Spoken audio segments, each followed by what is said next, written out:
Greetings to you, dear viewers. You are watching OBN Horn of Africa. This is weekly program Future Africa, and I'm Fantambelete hosting this program. My special guest today is Yonas Seifu, Assistant Professor of History in Heritage Management at Jimma University. Till the end of our program, stay with us. Welcome to this program and thank you for joining. Thank you. Would you tell our audience a little bit about your background and experience, please? My name is Yonas Seifu. I'm here. I have served for the past 20 years in Jimma University. But before that, I have served in Jimma Teachers College for a certain and in high school. Totally, I do half of the experience of 40 years of teaching history, nearly. Today we are going to discuss grand narratives. To begin with, could you tell us about these grand narratives and their purposes, please? When we say of grand narratives, it refers to all encompassing stories and that of ideologies that make a larger scale of effort to explain and interpret the world which we live on it, and also the human experiences. It is all about history, society, and human experiences. So that it has a number of functions and that of purposes, these grand narratives. First of all, it helps in creating a cohesive understanding of who we are and where we come from and where we are particularly heading or going, so that it will give an offer of a framework of comprehending history, society, culture, and personal identity. Maybe this, when we say of grand narrative, it has a number of branches. It can be religious, political, it can be a cultural or philosophical narratives. These narratives, basically, they can shape individual and the collective identity. They influence the social norms, the values that we have, and they provide us a basis for moral and that of ethical and social judgments. For example, if you just consider recognize of the religious aspects, as you know, it will explain about faith. You see, the political will tell us about different ideologies that can shape the political basis and the like. So as recognizing and acknowledging these diverse grand narratives, particularly in our country, can foster the empathy, understanding, and inclusivity among a diverse population. And by honoring the cultural, social, historical perspective, it promotes basically respect for different identities and that of experiences. Basically, such things can additionally, by embracing diverse narratives, can facilitate dialogue and that of reconciliation. When you just consider the common aspects, when you have some common picture about some common aspects, you will develop basically efficiency and reconciliation. And as a result, this is ultimately fostering of social cohesion and that of peace in the society. What are some of the key features of historical events, cultural beliefs, and societal values that have contributed to shaping grand narratives in Ethiopia? Historical events, cultural beliefs, and societal values have a great contribution or pivotal role in shaping grand narratives in our country. For instance, for example, the issue of state formation in Ethiopian history, starting from the period of what we call pre-Aksumite or Aksumite period. In this aspect, we have our own inscript, which makes us very unique from all other parts of most part of Africa. The Christian liturgy, songs, and the like. All right, it is one aspect by which we show the unique aspects of our civilization. The spirit of Christianity in the 4th century have had a significant impact on shaping identity and that of narratives. Moreover, the introduction of Islam to Ethiopia. See, the narrative, the relationship between the people in East Africa, in the Horn of Africa, to the surrounding, and also the interaction between Muslims and the Christians in Ethiopia, as it is own generally contribution. Moreover, with regard to that of resistance and the independence movement, we have a very good example, the Battle of Adwa of 1896. This is the Battle of Adwa of 1986. Basically, it was a battle in which for the first time black people won of European colonialists. So as it is a symbol of resistance against colonialism. The concept of Ethiopianism, which emphasizes the unique heritage of Ethiopia, has been central in shaping of national identity. Moreover, we can say about the role of Ethiopia in the formation of OAU, for example, Pan-African movement. So this also contributes in shaping grand narrative in Ethiopia by promoting the ideas of African unity, African solidarity, and the like. In our social life, maybe the importance of family and the community ties, the tradition and the ritual. I think 10 years ago, one volunteer who came from Netherlands, Dr. Case, to serve in the HDP program, has told me one important aspect is, whenever I enter Ethiopia and moved to Jimma, I heard one important word. He says that, "Ennebla." You see, this thing is far from the experience of current Europeans, but it will share us some collective memories that we have. The concept itself can be one example in showing how we are living together and the socialization of the society also. This is what important historical events contribute in shaping of the nation building in the country. How have grand narratives influenced identity formation, collective memory, and national discourse in Ethiopia? In Ethiopian context, narratives has played a significant role in building and identifying identity formation. Some of the key role of these narratives, for example, in Ethiopian historical continuity, for example, historical continuity. The basic existence of one state or civilization rests upon its continuity. If it disappears, we can't talk about that.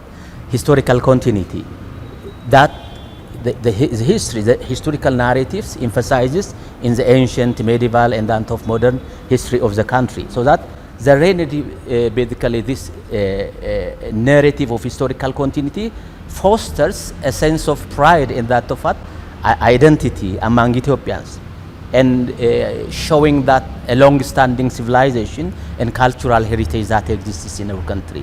Moreover, ethnic diversity and unity. Our narratives also shows us that the idea of unity in diversity too. Ethiopia is rich with have of more than 84 nations in that of nationalities. This all shows us that the nation Ethiopia is a home of to various ethnic groups. Religious identity, particularly Ethiopian Orthodox Christianity, Islam, the indigenous religion, they have their own contribution in forming identity formation. Moreover, the narratives with regard to that of the resistance movement and independence, I have indicated about the role of the people in the Battle of Adwa and the like. So this has its own contribution in developing a sense of national pride, all right? Solidarity among Ethiopians. The issue of Adwa is not only the case of Ethiopia, as you know, right? It is a pride for all black people of Africa too. So political ideologies and the movements, for example, if you just consider from the period of imperial period, the monarchical system to that of socialism, and currently we know that with the ethnic federalism, all right? There are different political systems that had been implemented in the country, so that this reflects how different political ideologies evolved, identity, so that it works with all this. So that all narratives, they have played a crucial role in shaping the collective identity of its people, either in culture, religion, sense of belonging, national unity, cohesion, and the like. But we have to notify that, like in any diverse society, narratives in Ethiopia can also be subject of interpretation. So that, with regard to that of subject, reflecting ongoing debates are still, we can't stop them, we can't avoid them. This is part of the development, this is part of the growth itself. So that on the issue of the past, in the present, and the future, there might be many opinions in that of what view. Maybe in most in historical narratives, emphasis has been given for the political aspects, as you know. And as if history is only the history of the ruling classes. So that the role of the broad masses, the role of the society, in most cases, was neglected. So that now it is a time to reconstruct and create a balance, you see. So as you know, narrative reflects the complex and often contentious relationship between ethnicity, political identity in Ethiopia. So that you have to consider the role of others. In the Battle of Adwa, from the top leaders to the least, to maybe what we call in the Azmaris, they have a big contribution, you know that. There were individuals who basically carry materials. You see, the soldiers, their role is very impressive and vast. But what was indicated before, as if it was a contribution of few groups only, you know.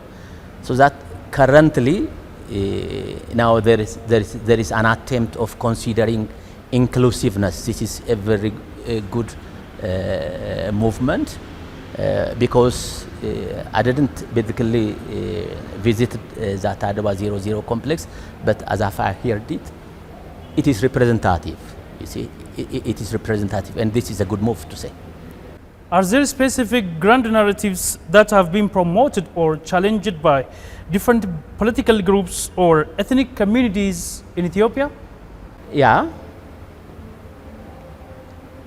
Ethiopia's grand narratives have evolved to reflect the intricate ways that politics, history, and culture have interacted to shape the country's identity and the collective memory.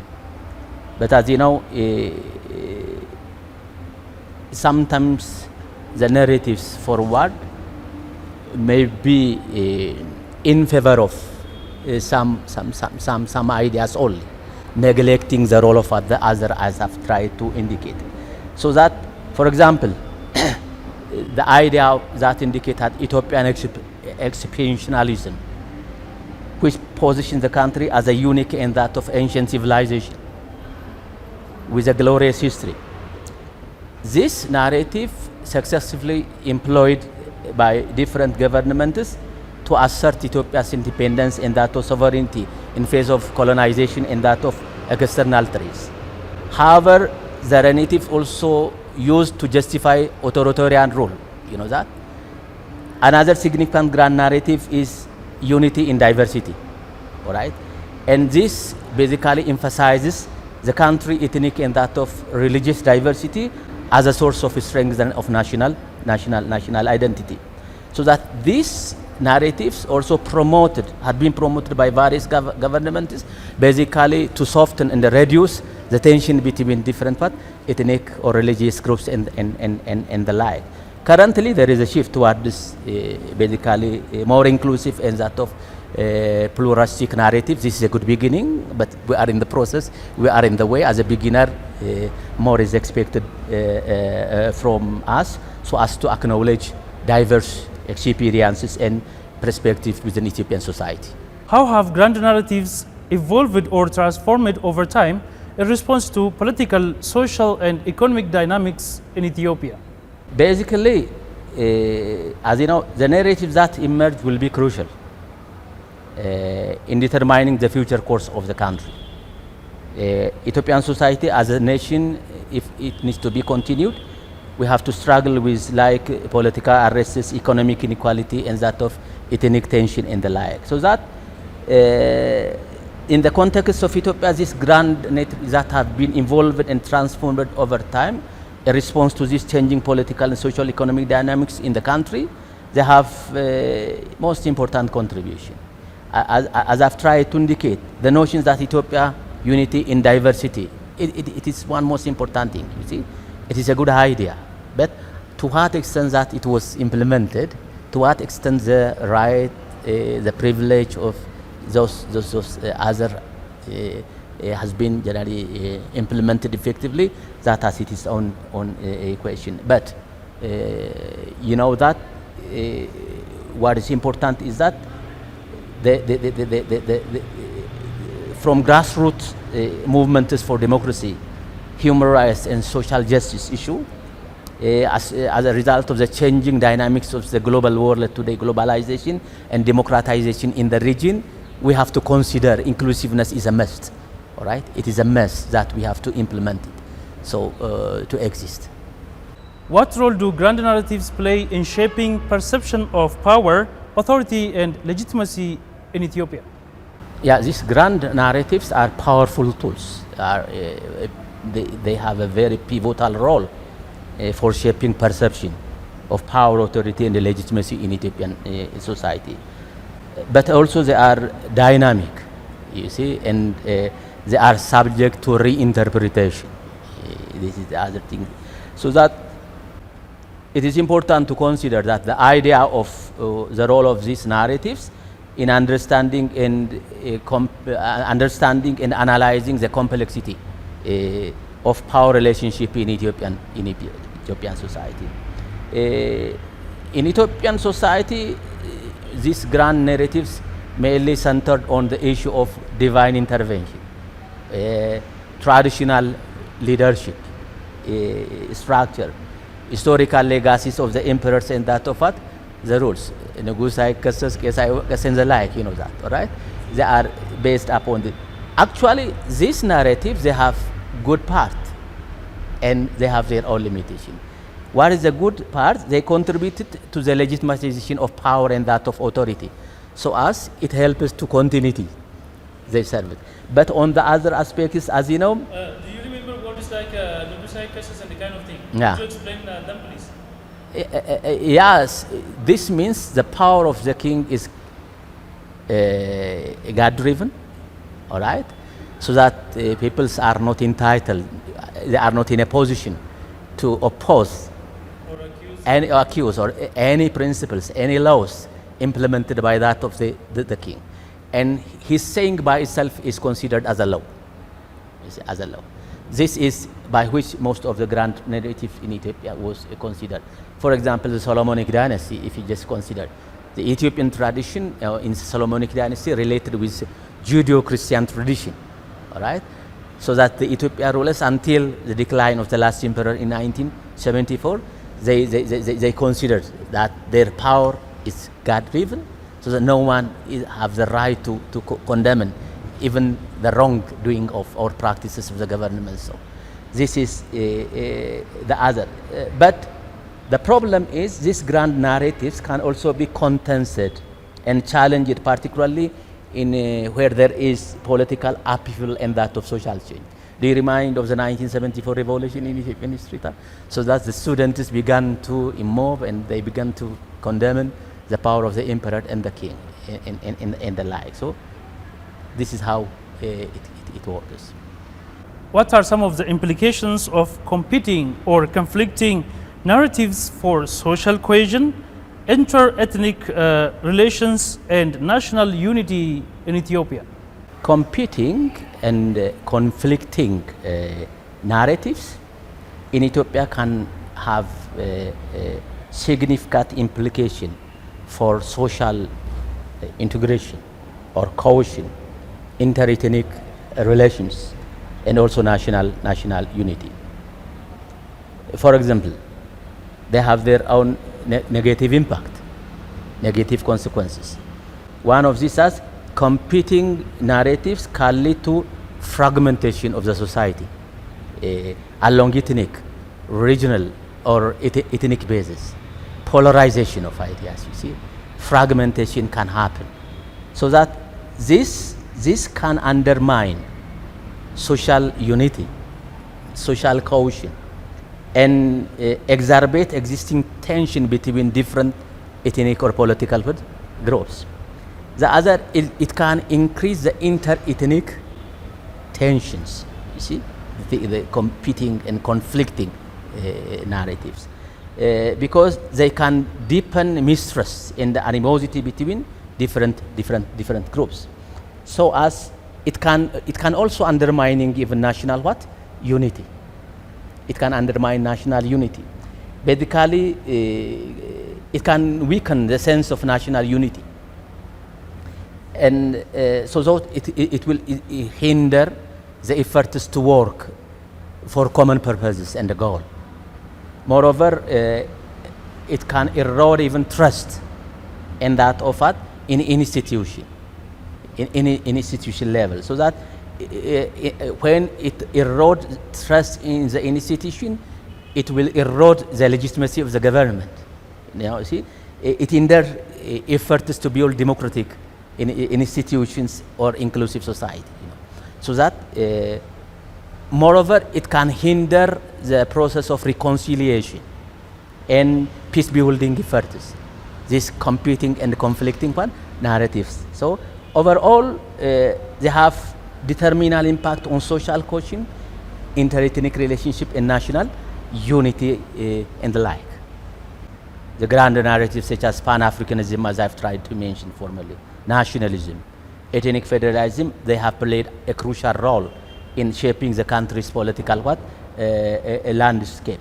For example, the grand narrative on Pan-Africanism emphasizes on unity and solidarity of African people. So that this influenced the Ethiopian foreign policy. The diplomatic history of the country was rooted on this ground. The grand narrative of nationalism, which focuses on promoting and protecting of Ethiopian national identity and sovereignty, today have influenced basically the policies on language, history, and the like. By the way, I am one of the developers of grade 10 history textbook. And basically, there is a draft, radical change, you see. Now, issues on indigenous knowledge are added, social history, economic history, cultural history, religious history are added from grade 9 up to that of that. There are many cross-cutting issues that are added here. So that as much as possible, it is attempt has been made to consider a different aspect. Yeah, that's a good thing. Tell us about the difference of narration or history gap between the previous history books and the current one that you have written. What is the difference? Basically, studies have been made by professionals selected from different institutions, and on you can take your pen now.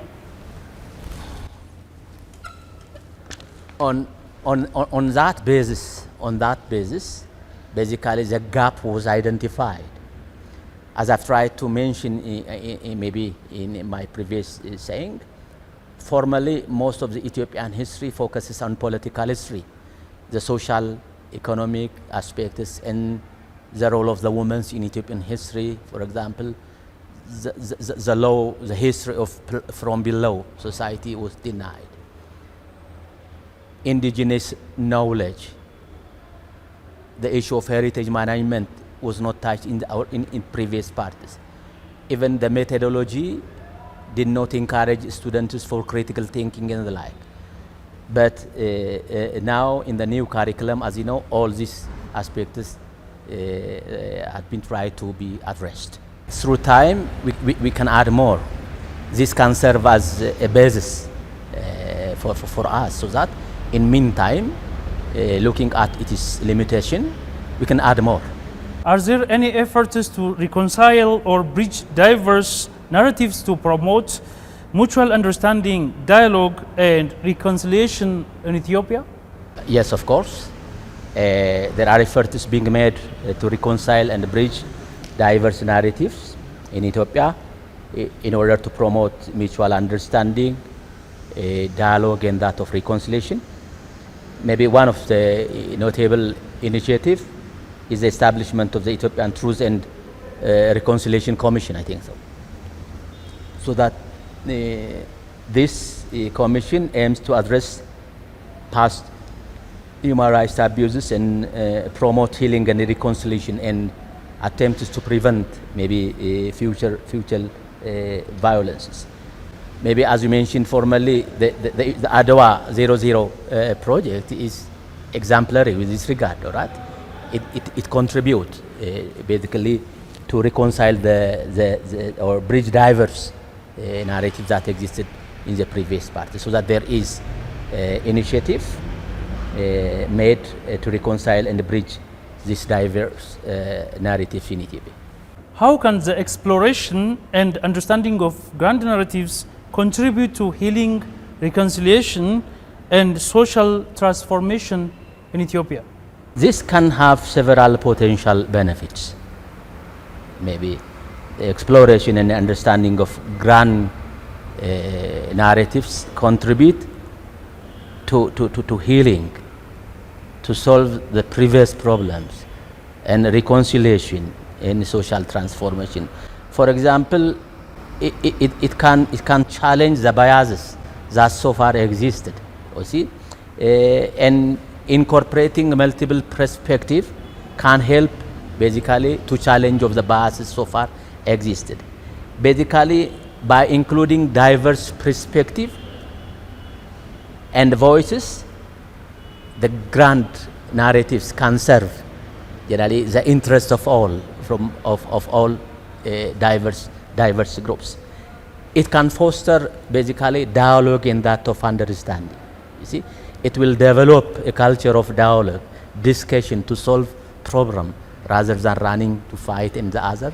It will foster dialogue and that of understanding, and by this it will encourage also critical thinking. The more that we just gather together and deal on the national issue, it will help us to develop understanding and critical thinking and challenging individual to question established belief and that of assumption. You see, why this happened, how it will be changed, they will raise such conscience. So that overall, this incorporating multiple perspective into dominant narrative in Ethiopian history can foster a more inclusive, equitable, and that of basically empathetic society. What should be expected from historians like yourself to establish grand narratives that stand equally to all Ethiopians?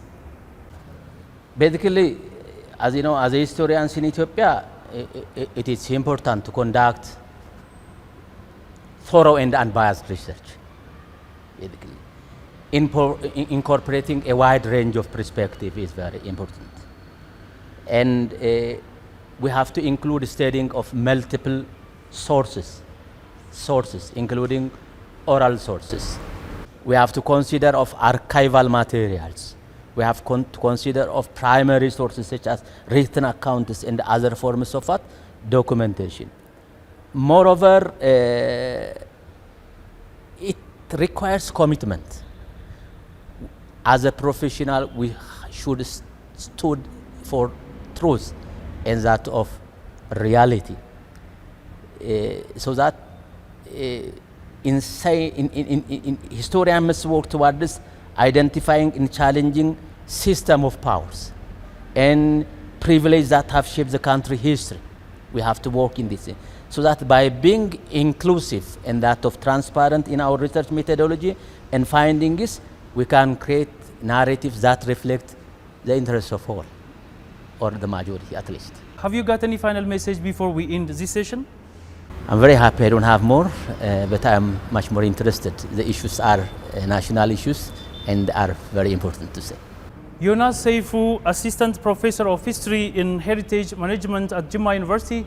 Thank you for your time and for your wonderful analysis. Thank you too. Dear viewers, you have been watching OBN Horn of Africa Future Africa program. Thank you for watching and stay connected with other programs of OBN Horn of Africa.